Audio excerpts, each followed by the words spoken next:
Bentar ya. Oke. Mari kita buka 1 Yohanes 1 ayat 8. 1 Yohanes 1 ayat ke-8.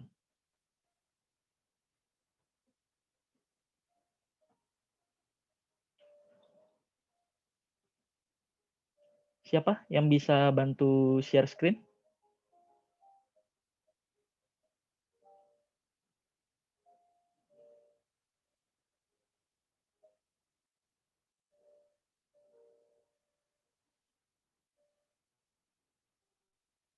Oke. Kalau nggak Raffles minta tolong dibaca ya, Raffles. Silakan Raffles.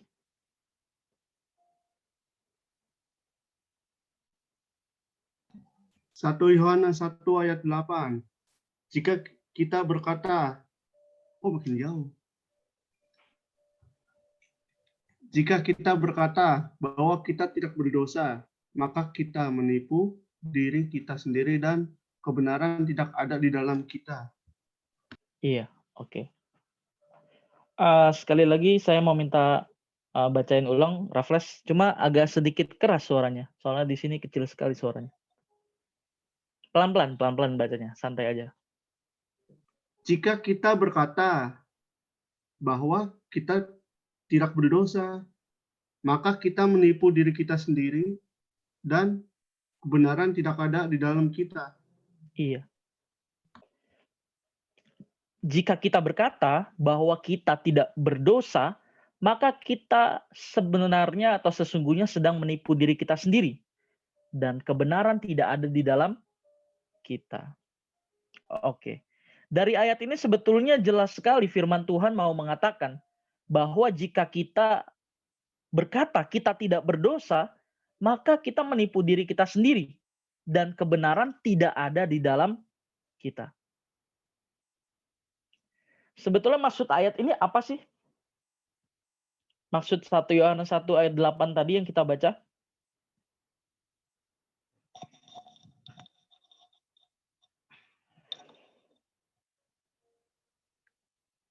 Sebetulnya maksud dari 1 Yohanes 1 ayat 8 bukan hanya sekedar agar kita mau mengaku bahwa kita orang berdosa. Memohon belas kasihan, memohon pengampunan, kemudian selesai. Mungkin sambil dibuka lagi kali ayatnya ya, supaya ada gambaran. 1 Yohanes 1 ayat 8.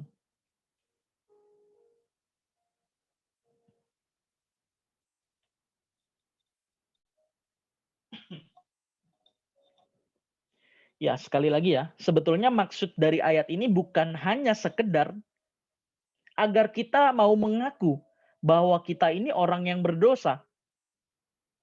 Kemudian memohon belas kasihan, memohon pengampunan, kemudian kita menganggap bahwa itu sudah selesai. Maksudnya sudah selesai? Gini, kita biasanya ketika melakukan sebuah kesalahan atau dosa yang kita sadari, terus kita menyadari dosa kita dan kita mau berubah, biasanya kan kita memberikan sebuah pengakuan ke Tuhan. Kita menyebutkan kelemahan atau dosa yang kita lakukan, baru kita bilang ke Tuhan. Kita bilang ke Tuhan kalau kita nggak mau kayak gitu lagi. Tapi sebetulnya yang kita ingin cari adalah rasa aman. Perasaan aman itu yang kita cari. Karena sudah mengakui dosa. Biasanya habis ngaku dosa kan kita punya, oke, Raffles, makasih masukannya. Biasanya habis melakukan satu kesalahan, terus kita mengaku dosa, perasaan kita kan lega ya. Kita kayak semangat lagi gitu. Berarti salah dong mencari perasaan aman. Merasa mencari perasaan lega gitu. Sebetulnya sah-sah saja kalau disertai dengan komitmen yang benar. Ulang ya. Sebetulnya sah-sah aja kalau disertai komitmen untuk hidup benar. Kalau jatuh bangun terus gimana tuh, Kak? Nanti kita bahas ya. Jadi sekali lagi maksud ayat ini bukan hanya sekedar agar kita mau mengaku bahwa kita ini orang berdosa, memohon belas kasihan dan pengampunan kemudian selesai. Kalau boleh jujur, inilah yang selalu kita lakukan. Ini yang selalu dilakukan oleh banyak orang Kristen. Supaya dapat rasa aman tadi, perasaan lega tadi. Tapi mah habis setelah mengaku, setelah berdoa buat dosa lagi. Tanpa memikirkan perkataan kita ketika kita mengungkapkan dosa kita ke Tuhan. Hilaf Kak, hilaf. Biasanya ngomong gitu ya, hilaf Kak. Tidak sedikit dari kita yang merasa cukup dengan melakukan hal ini ketika ada di dalam gereja.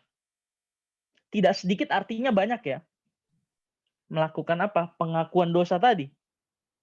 Seakan-akan dosa setiap hari bisa kita selesaikan dalam waktu beberapa menit dalam ibadah atau kebaktian di gereja.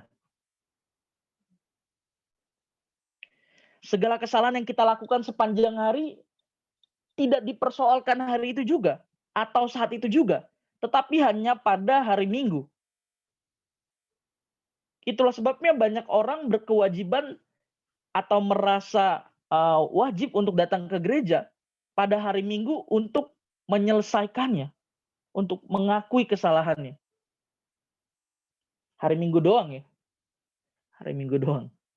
Jadi hari Minggu itu dianggap sebagai satu hari yang sakral, yang suci ya, yang melebihi hari-hari lain.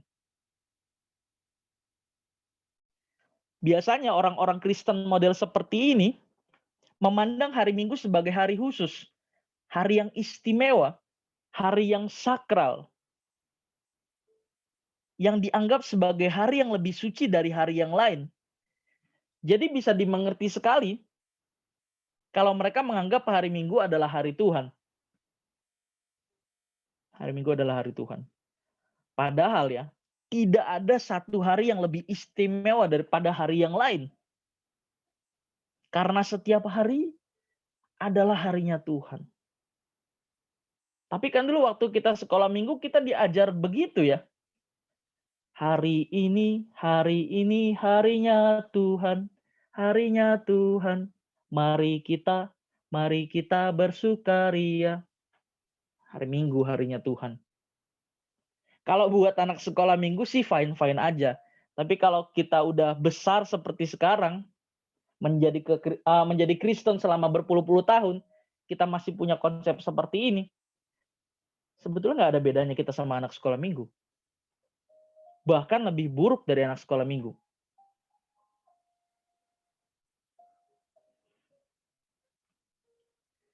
Ulang nih, saya mau ulang perkataan ini. Tidak ada satu hari yang lebih istimewa daripada hari yang lain. Karena setiap hari sesungguhnya adalah harinya Tuhan. Kalau kita punya konsep di mana harinya Tuhan itu hanya hari Minggu, ya akibatnya ya tadi.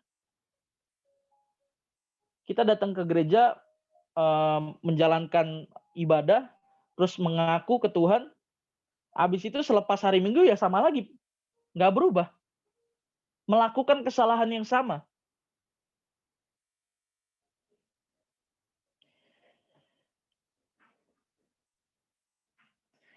Kalau tadi kita sudah menyinggung sedikit tentang lagu anak sekolah minggu ya, sekarang kita nggak boleh begitu lagi.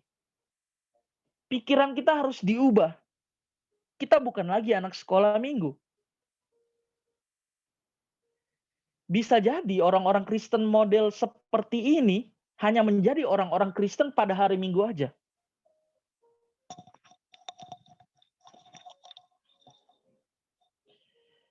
Perlu diingat bahwa kekristenan artinya adalah seperti Kristus.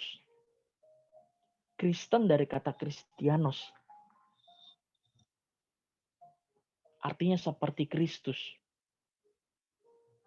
Dan model orang Kristen hari Minggu seperti ini bukanlah orang Kristen yang sesungguhnya. Ingat, Kristen artinya seperti Kristus ya. Kristen dari kata Kristianos. Artinya seperti Kristus, seperti Kristus. Apanya? Pikirannya. Apanya? Perasaannya, perkataannya, perbuatannya, karakternya. Jadi kalau hanya menjadi orang Kristen model hari Minggu seperti tadi yang kita sudah singgung, kita belumlah layak disebut sebagai pengikut Kristus atau disebut Kristen. Belum layak.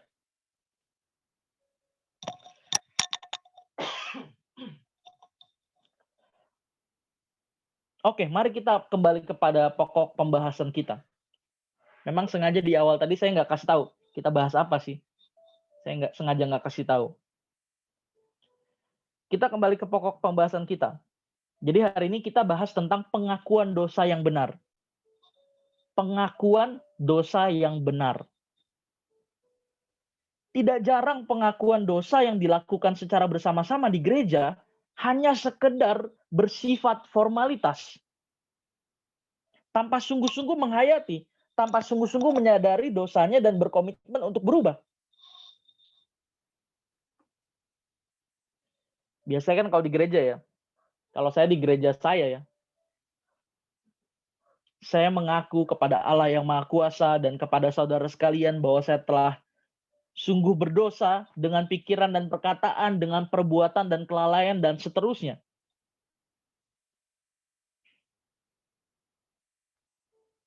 Ini hanya menjadi sebuah ungkapan kosong.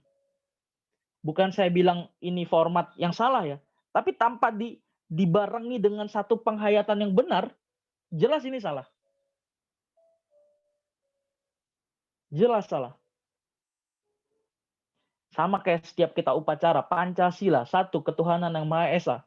Dua, kemanusiaan yang adil dan beradab. Sampai ayat yang kelima ya, poin kelima. Tapi kita nggak pernah ngerti maksud dari setiap poin itu apa. Sila 1 sampai sila kelima kita nggak tahu. Nah ini yang disebut tidak menghayati. Tidak menghayati. Akhirnya dosa dikesankan bukan sesuatu yang mengerikan.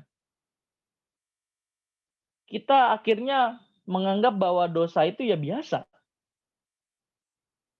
Kita bisa melihat Barat ya, negara-negara di Barat, di mana kehidupan mereka, lifestyle mereka itu sangat bebas sekali. Mereka merasa bahwa itu sudah menjadi satu budaya atau kebiasaan yang pada akhirnya ya dimaklumi.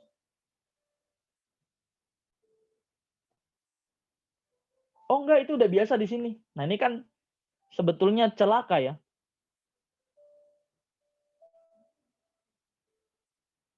Seharusnya budaya kita itu budaya yang didapat dari kebiasaan kita merenungkan. Dan ini yang sebetulnya kita pakai untuk memandang dan menilai segala sesuatu.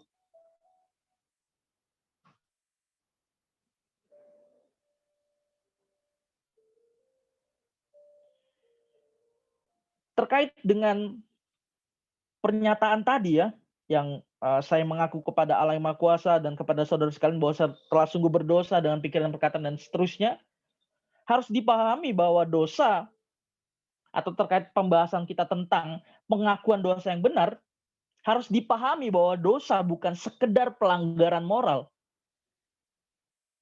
Dosa itu bukan hanya sekedar pelanggaran terhadap hukum-hukum atau peraturan.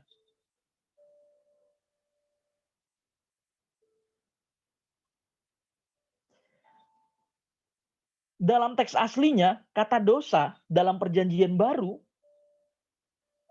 itu banyak memakai kata hamartia yang artinya luncas, meleset, tidak mengenai sasaran. Maksudnya, segala sesuatu yang kita lakukan, baik yang kita pikirkan, yang kita katakan, yang kita lakukan, tidak sesuai dengan pikiran perasaan Allah atau tidak sesuai dengan kehendak Allah. Ini yang disebut dosa, kemelesetan. Jadi nggak ada tuh istilah dosa kecil, dosa besar. Segala sesuatu yang tidak sesuai dengan pikiran perasaan Allah atau tidak sesuai dengan kehendak Allah, itu meleset atau dosa. Bukan hanya sekedar pelanggaran terhadap hukum-hukum atau peraturan ya, atau pelanggaran terhadap norma-norma yang berlaku pada umumnya.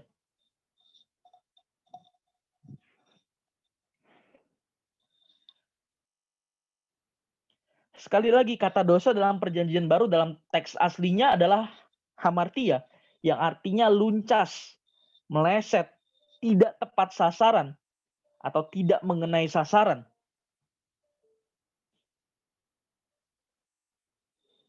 Dosa bukan hanya menyangkut pelanggaran umum. Pelanggaran umum itu pelanggaran moral ya, atau norma-norma yang berlaku di masyarakat. Kalau mencuri dianggap salah, membunuh dianggap salah. Bukan hanya sekedar itu.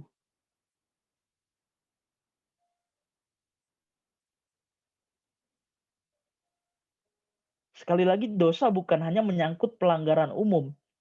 Dosa adalah segala sesuatu yang tidak sesuai dengan standar kekudusan Bapa. Nah, ini yang baru datang ribet nih jelasinnya nih. Maksudnya yang baru dengar kayak begini ribet jelasinnya sebetulnya. Maksudnya segala sesuatu yang tidak sesuai dengan standar kekudusan Bapa apa? Yang tidak sesuai dengan keinginan Bapa. Itu dosa. Taunya dari mana keinginan Bapa? Belajar firman. Dengan belajar firman sebetulnya kita sedang membangun sebuah kepekaan, atau dalam istilah yang sering saya kemukakan adalah radar. Kita membangun radar untuk menangkap keinginan dan perasaan Tuhan.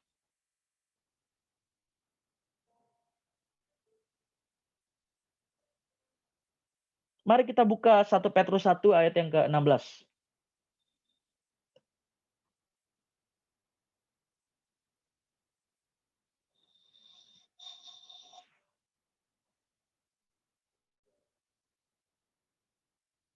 1 Petrus 1 ayat yang ke-16. Ini terkenal nih, familiar ayatnya. Boleh minta tolong Rufus untuk baca, Fus?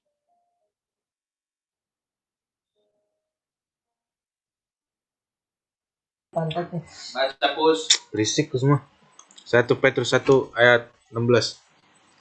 Sebab ada tertulis, kuduslah kamu sebab aku kudus. Aku di situ siapa? Lupus. Tuhan. Aku di situ siapa? Aku di situ Tuhan ya. Kuduslah kamu sebab aku kudus. Ini standarnya sebetulnya. Standar keberkenanannya. Standar keberkenanan tuh gini. Ngertinya kayak gini. Kalau kita tidak mencuri, tidak membunuh, itu artinya kita berkenan menurut standar hukum-hukum atau peraturan ya, atau Taurat ya. Kan 10 perintah Allah, jangan mencuri, jangan membunuh, jangan berzina. Artinya kita melakukan apa yang tertulis. Kalau kita bisa melakukan itu, kita berkenan. Nah, tapi kekristenan bukan begitu. Kekristenan bukan itu. Bukan hanya itu lebih tepatnya. Standarnya itu di atas.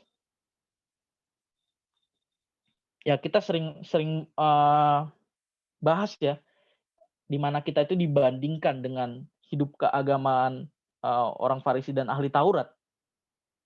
Kita dibandingin sama mereka loh dalam hal tingkah laku.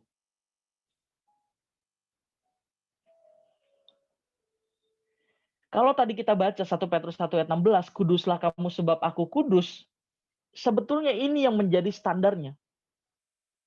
Jadi pengakuan dosa kita ke Tuhan itu bukan hanya dosa dalam arti pelanggaran moral, tapi segala sesuatu yang tidak sesuai dengan maunya Bapa, itu dosa. Dan kita mengakui ini sebagai satu kesalahan. Nah, gimana kita bisa tahu kita melukai perasaan Bapa kalau kita sendiri nggak punya kebenaran di dalam diri kita? Nggak bisa. Kita merasa sudah berkenan karena berbuat baik, padahal standar kekristenan itu tadi apa? Kudus. Sama seperti Bapa yang adalah kudus.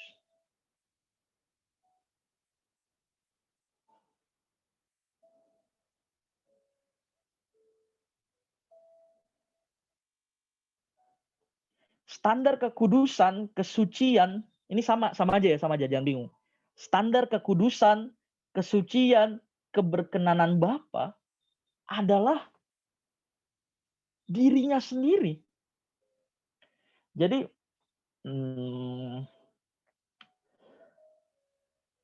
Tuhan yang menjadi hukumnya. The Lord is my law.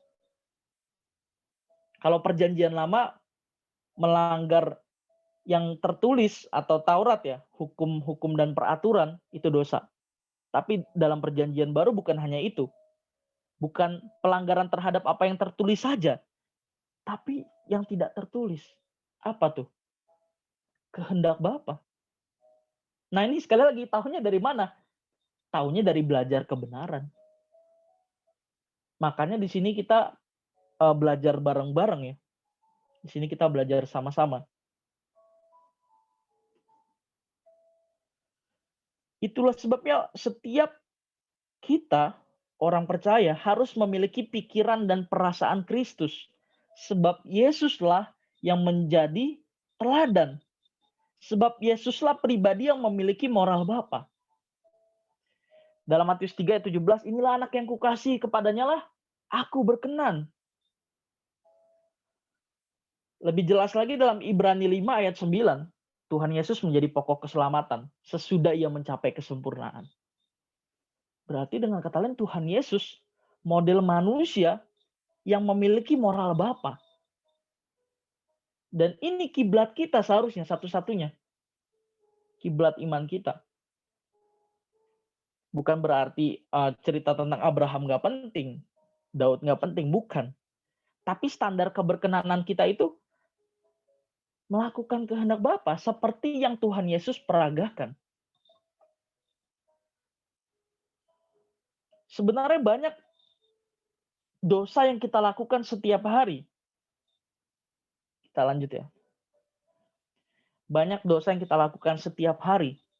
Sesungguhnya hal ini sama dengan mendukakan Roh Kudus.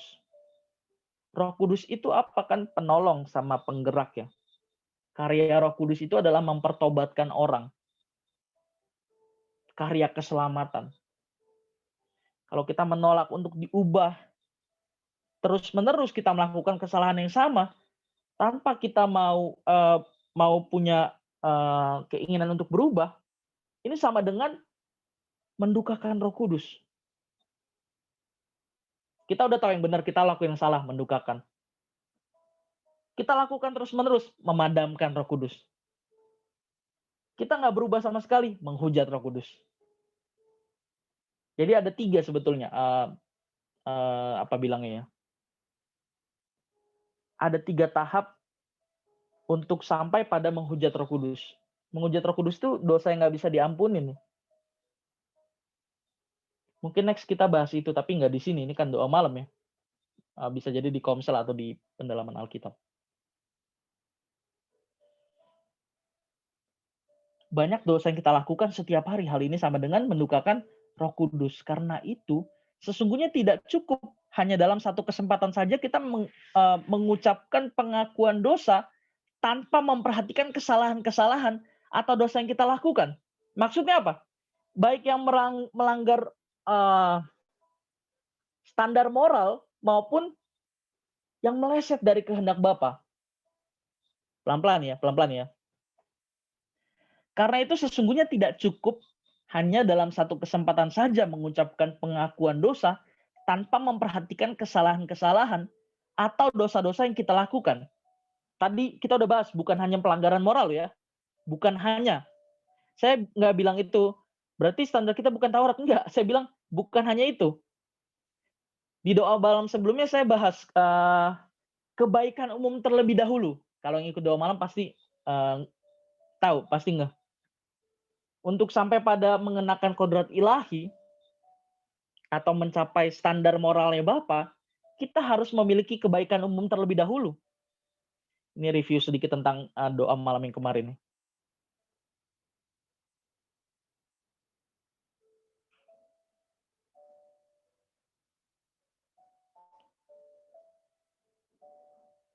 Sebab setelah kita mengucapkan pengakuan dosa dan permohonan ampun, sepulang dari gereja perilakunya tetap tidak berubah.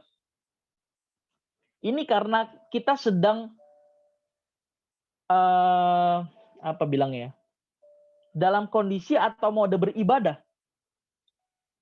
Jadi tadi orang yang Kristen hari Minggu ya, yang mengakui kesalahannya pada hari Minggu saja, menganggap hari Minggu sebagai hari yang sakral, tanpa dia memiliki komitmen yang kuat untuk berubah, Ini sebetulnya dia hanya terjebak dalam mode ibadah aja. Jadi di gereja itu dia menghayati, seolah-olah menghayati ya. Seolah-olah ucapannya ke Tuhan itu serius. Seolah-olah. Kenapa dibilang seolah-olah?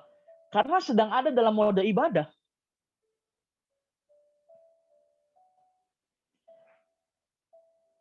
Banyak dosa yang dilakukan terus-menerus dengan perasaan tidak bersalah. Nah, ini sebetulnya manusia error nih.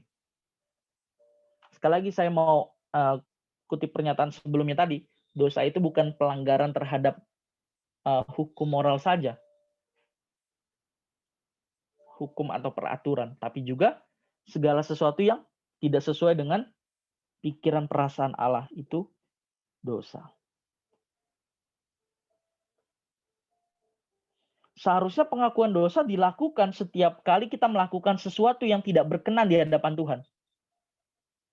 Dan seketika itu, kita juga mohon pengampunan Tuhan disertai dengan komitmen untuk tidak melakukan kesalahan yang sama. Dan dalam prosesnya pasti jatuh bangun. Ini yang tadi sempat kita bahas di awal ya.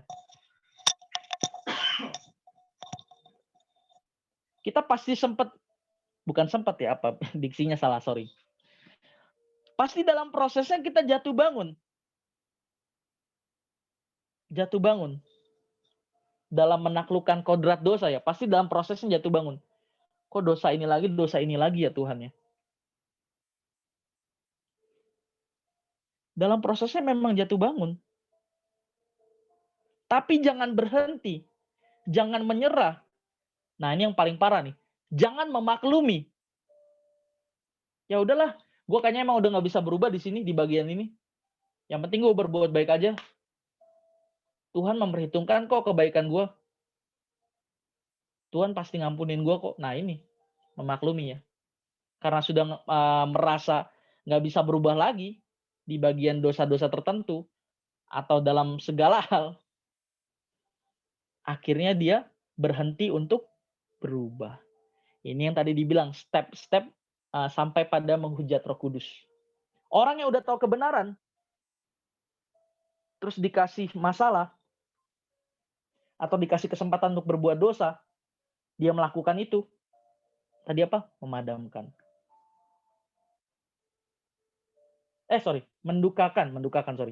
Mendukakan. Terus menerus dikasih kesempatan, dikasih peristiwa yang sama, supaya kita itu naik kelas ya. Maksudnya kita dikasih kesempatan situasi yang sama tuh terkait dosa-dosa kita ya, terlebih dosa-dosa favorit. Sebetulnya untuk mendidik kita, menguji kita, sampai kita naik kelas. Tapi kita nggak menghiraukan kebenaran juga, memadamkan Roh Kudus. Terus kita ngerasa, aduh, kayaknya gue nggak bisa berubah lagi. Akhirnya dia berhenti untuk berjuang. Nah ini, arahnya kemana? Menghujat Roh Kudus. Menolak karya keselamatan. Menolak untuk dipertobatkan. Jangan berhenti ya, jangan menyerah. Jangan memaklumi. Kan kadang orang memiliki pernyataan-pernyataan seperti ini. Kita ini manusia yang lemah. Kita ini manusia yang rapuh. Kayak gitu ya. Kalau di buku-buku filsafat gitu biasanya tulisannya. Kita manusia yang lemah, rapuh, tidak berdaya. Iya betul sih, betul. Tapi kan Tuhan kasih kita fasilitas buat berubah. Ini orang yang pasti sudah udah nyerah gitu. Akhirnya punya statement kayak tadi. Kita ini manusia yang lemah, rapuh, dan sebagainya. Oke, karena waktunya sudah mau habis, kita langsung pada kesimpulan. Sesungguhnya perjalanan hidup setiap hari adalah perjalanan hidup untuk mengoreksi diri dan mengalami perubahan. Sehingga kita semakin mencapai standar kekudusan yang dikehendaki oleh Tuhan. Dan seharusnya pengakuan dosa yang dilakukan, saya salah baca. Dan seharusnya pengakuan dosa dilakukan setiap kali kita melakukan sesuatu yang tidak berkenan di hadapan Tuhan. Jatuh ngaku lagi, Kak, iya. Terus komitmen untuk berubah lagi, jatuh lagi, nggak apa-apa. Ulangin lagi. Namanya juga komitmen ya. Pasti ada jatuh bangunnya ya. Tapi kita harus mengisi pikiran kita dengan firman. kesadarannya juga diberdayakan. Jangan cuma ngubah kebiasaan dengan aktivitas atau kegiatan yang positif, nggak bisa. Oke, waktu saya udah habis. Saya mau ulang lagi nih statement yang tadi. Sesungguhnya perjalanan hidup setiap hari adalah perjalanan hidup untuk mengoreksi diri dan mengalami perubahan. Sehingga semakin hari kita semakin mencapai standar kekudusan yang dikehendaki oleh Tuhan. Diperlengkapi radarnya. Amin. Oke, kita nyanyi dulu kali ya.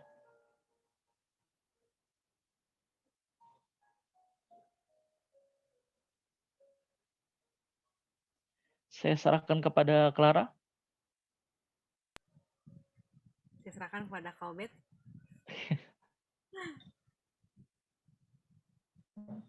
Nah, Bapak Kak.